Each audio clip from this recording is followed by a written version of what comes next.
할렐루야. 오늘은 민수기 29장의 말씀을 함께 보도록 하겠습니다. 저는 설교 시간에 헌금 이야기를 거의 하지 않는 편입니다. 연속으로 설교를 하다가 헌금에 대한 본문이 나오면 하거나 성경 공부에서 한 번은 헌금에 대해 정리할 필요가 있다 싶으면 그때 헌금 이야기를 합니다. 교회에서 헌금을 가르치는 것이 잘못되었다는 말이 아닙니다.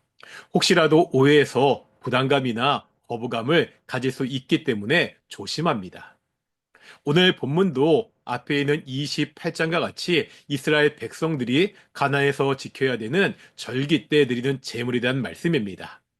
28장에는 상번제, 안식일, 초하루, 유월절, 칠칠절에 대한 말씀이 있습니다. 오늘 본문 민수기 29장에는 나팔절, 속죄일, 장막절에 대한 말씀이 있습니다. 이렇게 해서 이스라엘 백성이 지켜야 되는 절기의 이야기는 끝이 납니다.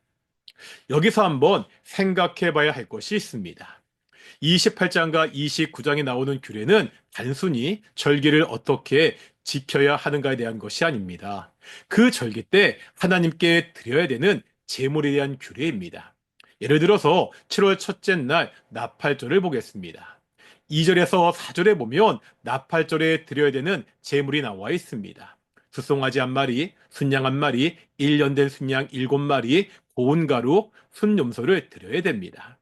이런 식으로 민수기 28장과 29장에 나오는 제물의 양을 합해보면 굉장히 많은 것을 볼 수가 있습니다.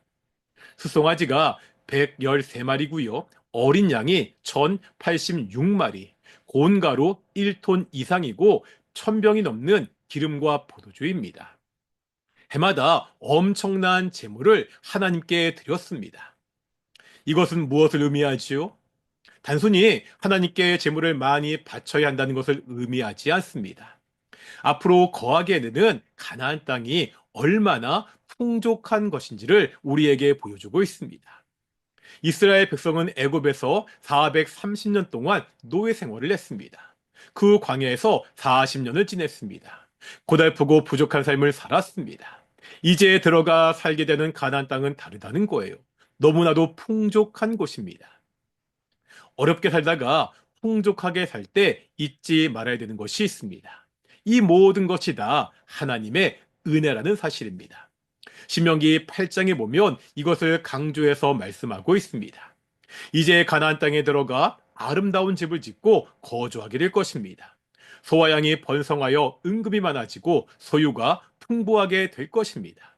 이때 이스라엘 백성이 잊지 말아야 되는 것이 있습니다. 14절 상반절에 보면 이렇게 말씀하고 있습니다. 내 마음이 교만하여 내 하나님 여호와를 잊어버릴까 염려하노라. 풍족하여 살게 되었을 때 하나님을 잊어버리지 말라고 경고하고 있습니다.